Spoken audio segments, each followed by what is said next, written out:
Então, queridos amigos, que o Mestre Jesus nos envolva na sua paz e na sua misericórdia.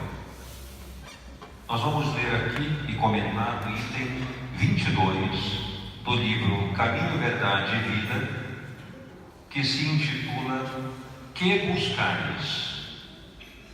E em João, capítulo 1, versículo 38, está escrito: E Jesus, voltando-se e vendo que eles o seguiam, disse-lhes: Que buscais? A vida em si é conjunto divino de experiências. Cada existência isolada oferece ao homem o proveito de novos conhecimentos. A aquisição de valores religiosos, entretanto, é a mais importante de todas, em virtude de constituir o movimento de iluminação definitiva da alma para Deus. Os homens, contudo, estendem a esse departamento divino a sua viciação de sentimentos no jogo inferior dos interesses egoísticos. Os templos de pedra estão cheios de promessas injustificáveis e de votos absurdos. Muitos devotos entendem encontrar na divina providência uma força subornável, eivada de privilégios e preferências. Outros se socorrem no plano espiritual com o propósito de solucionar problemas mesquinhos. Esquecem-se de que o Cristo ensinou e exemplificou. A cruz do Calvário é símbolo vivo. Quem deseja a liberdade precisa obedecer aos desígnios supremos. Sem a compreensão de Jesus no campo íntimo, associada aos atos de cada dia, a alma será sempre a prisioneira de inferiores preocupações. Ninguém ouvide a verdade de que o Cristo se encontra no umbral de todos os templos religiosos do mundo, perguntando com interesse aos que entram: Que buscais? A lição é bastante convidativa para a reflexão, uma vez que nós, aqui presentes, participamos exatamente do exemplo a que ela se refere. Quando adentramos esta casa, certamente no nosso íntimo, o Cristo vem perguntando semanalmente: Que buscais? E cabe a nós refletir a respeito daquilo que buscamos no interior, seja da casa espírita, na igreja católica, no templo evangélico ou em qualquer outra denominação religiosa. O que é que nós temos buscado aqui quando adentramos semanalmente a casa espírita para o lenitivo necessário, para o refazimento de forças, para o aprendizado, para a educação íntima? O que é que nós temos buscado? Segundo a lição, uma frase chama bastante atenção logo no início. Ela afirma: a principal das conquistas é a busca de valores religiosos. E isso chama a atenção porque não é a busca dos preceitos religiosos ou da prática religiosa, mas a busca dos valores religiosos. Religião quer dizer uma religação com Deus, um novo estado de sintonia com a religiosidade, aquele estado divino que brota dentro de nós e que nos faz comungar com as outras criaturas a fraternidade, o bem-querer, a solidariedade, o respeito. Esses são os valores que nós devemos buscar quando adentramos um templo religioso qualquer. Significa que nós devemos encontrar nesses valores o modelo de atitude que devemos exercer. Devemos ser, portanto, fraternos com o nosso semelhante. Devemos buscar os interesses em comum. Devemos fazer esforços para que as outras pessoas também sejam felizes com o nosso trato, com o nosso contato, com a nossa proximidade. Isso significa, numa outra frase aqui totalmente precisa, que para que tenhamos liberdade, diz a lição, é necessário obedecer aos desígnios superiores. Isso é bastante interessante, porque pressupõe a liberdade de que nós não devemos seguir a qualquer dogma ou a qualquer preceito específico. E aqui diz que para que nós sejamos criaturas livres, nós precisamos obedecer aos trâmites das leis naturais. Isso é meio paradoxal, porque na nossa cabeça, liberdade implica em podermos agir conforme desejarmos, e não é o que está escrito. E em verdade, a liberdade só pode existir quando nós nos responsabilizamos em servir a alguma coisa. Vejam como é curioso, mas é verdadeiro. Eu só posso ser livre verdadeiramente quando eu me posiciono em respeito a algo. Porque se eu não tiver nada para responder com a minha liberdade, para que ela serve? Para nada. Todas as vezes, sem exceção, que nós desejamos ser livres, sem nenhuma medida de anteparo, sem nada que contrabalance isso, todas as vezes que isso aconteceu, no campo da liberdade, nós fracassamos. Vejam, por exemplo, aquele grande episódio da década de 60. Sexo, drogas e rock and roll. Os jovens saíram às praças e decidiram tornar-se livres, romper com o status quo. Qual foi a consequência? A grande maioria, com raríssimas exceções, fadaram ao fracasso, à dependência química, à frustração, ao suicídio, à depressão, ao fracasso absoluto em todos os campos da existência. Quase nenhum pôde dizer que foi feliz. Todas as vezes que queremos ser livres sem responder às leis naturais, entramos em derrocada espiritual, derrocada emocional. Todas as vezes. É por isso que Jesus, toda vez que curava, antes de proceder o ato da cura, ele perguntava: que queres que eu te faça? É até paradoxal, para não dizer eventualmente que seria até cômico ele perguntar uma coisa dessa, não é? A pessoa estava ali, cega, e dizia para ele: mestre, me ajuda. Ele se aproximava e dizia: o que queres que eu te faça? Parece até uma ironia, mas faz sentido. Porque para que a pessoa enxergasse, ela deveria compreender que aquilo exigiria responsabilidade com a nova visão.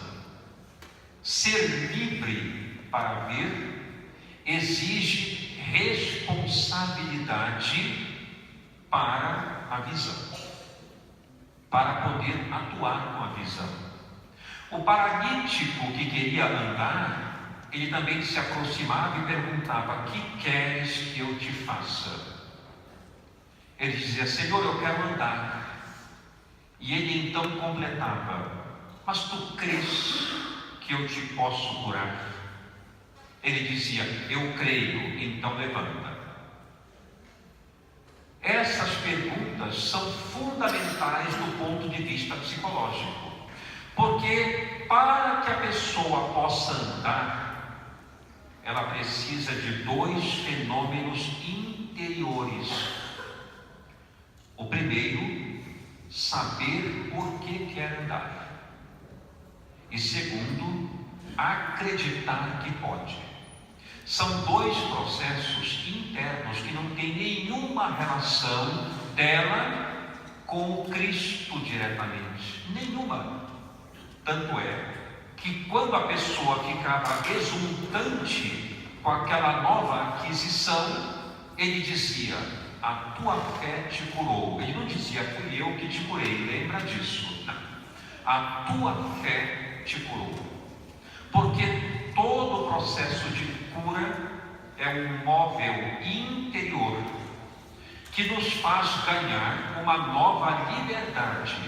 A liberdade de ver, a liberdade de ouvir, a liberdade de andar. Mas isso só terá valor se nós nos responsabilizarmos por essa aquisição.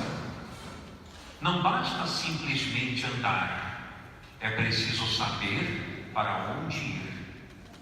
Não basta simplesmente ver, é necessário saber que direção dar aos olhos. É muito diferente. Muitos daqueles que Jesus curou voltaram a adoecer, porque não souberam dar o sentido ou a direção devida à aquisição que receberam. Não souberam dar direção saudável aos pés, aos olhos, aos ouvidos e a outras estruturas ou órgãos que buscaram a sanidade. É preciso ficar atento a isso. Então, o que é que nós buscamos na casa espírita? Nós buscamos uma sintonia com Deus, de modo que saiamos daqui mais renovados, com mais conhecimento e com mais capacidade de atuar lá fora de maneira sensata, equilibrada, honesta, sadia, ou nós chegamos aqui apenas para buscar soluções para as nossas necessidades, transferindo responsabilidade em vez de assumi-la. É muito importante termos isso em mente. Às vezes chegamos aqui em busca de soluções para as nossas crises financeiras. Imaginamos que temos algum tipo de problema de ordem financeira, de ordem profissional, parece que a coisa não caminha, não anda. Então, normalmente dizemos: tem algo errado comigo. Existe algum padrão de energia em que eu estou envolvido que não me deixa alavancar, crescer, progredir. E nós imaginamos que a responsabilidade não é nossa. Deve ser algum espírito obsessor que está fazendo isso. Deve ser algum padrão de energia de que somos tomados em função dos outros, que nos amolenta a caminhada, que nos bloqueia o desenvolvimento. São pessoas à nossa volta que não nos permitem crescer, sempre os outros, nunca nós. Quando em verdade só podemos ser livres para progredir se nos responsabilizamos pela direção que oferecemos a esse crescimento. Sempre, sem exceção, é responsabilidade nossa. E o templo religioso, qualquer que seja ele, a conexão com os bons espíritos, com a vontade divina, com o desejo de Jesus, nunca será uma obra de outrem o nosso desenvolvimento pessoal, o nosso esforço, o nosso crescimento interno. Nunca será. Será sempre responsabilidade nossa. O emprego não vai bem porque nós não estamos executando bem. As coisas não acontecem como gostaríamos porque o nosso campo mental, a nossa estrutura emocional, o nosso pensamento não está na direção saudável. Não se trata de outras possibilidades, mesmo no processo da obsessão. A obsessão é um fato. Se eu não acreditasse no processo obsessivo, eu não estaria aqui, porque o Espiritismo, como ciência, estuda as relações entre encarnados e desencarnados. É óbvio que existe o processo obsessivo, mas mesmo no processo obsessivo, tudo começa com a nossa aquiescência, com a nossa concordância. Ninguém pode penetrar no nosso campo mental e nos influenciar sem que nós permitamos. Ninguém pode fazer isso. Só pode acontecer com a nossa permissão, o que não significa que nós queiramos, é diferente. Nós podemos até não querer aquela influência, mas o nosso comportamento, o nosso pensamento, o nosso desejo, a nossa inclinação está justamente na direção que propende a esse chamamento do processo obsessivo. É uma permissão, porque trata-se de uma escolha de comportamento que é nossa. Então eles só podem atuar em nós se nós permitirmos. Nós vemos por aí uma série de coisas que acontecem presas desses cartazes, desses postes, por exemplo: faça amarração para o amor, devolva o seu amor em 24 horas. Eu queria saber que paranormal é esse que consegue uma situação como essa. Seria fantástico se fosse verdade, coisa que é uma ilusão, para não dizer hipocrisia, porque aquilo não acontece. Aquilo se dá de fato aquilo se dá por uma busca de transferência de responsabilidade, porque nós não sabemos amar, nós não sabemos ser dóceis, ser meigos, ser cativantes. Então nós vamos buscar pessoas que possam fazer esse trabalho por nós, para que traga o amor de volta por meio de entidades que vão zombar do nosso comportamento, porque as entidades aí existem. Isso não é uma ilusão. Quando vamos procurar uma pessoa como essa para transferir a nossa incapacidade de amar para ela, essa pessoa de fato recruta espíritos para tal. Não há a menor dúvida disso. O problema é que são criaturas infelizes, que gostam da turbulência, que gostam da zombaria, e aí vão perturbar aquele que nós acionamos para que volte a nos dar o amor que nós desejamos. Então ficamos buscando coisas que não têm o menor sentido e transferindo a responsabilidade que é nossa de amar, de contribuir, de colaborar, de trabalhar, de produzir, de se esforçar, de acordar cedo e ir à luta para que a casa espírita, a Igreja Católica, o templo evangélico, todas as denominações religiosas que frequentemos, não importa, possam fazer o trabalho por nós. Isto os espíritos não comungam, não participam, eles delegam a nós essa responsabilidade. Então fica para a nossa reflexão: o que é que nós buscamos na casa espírita? Que possa ser definitivamente o encontro de uma nova postura educacional, o encontro de um novo estilo de viver, onde nós assumamos responsabilidade pelos nossos dias, pela nossa vida, pelo nosso comportamento, e passemos a ser criaturas diferentes, melhores do que aquelas que ainda estamos habituados a ser.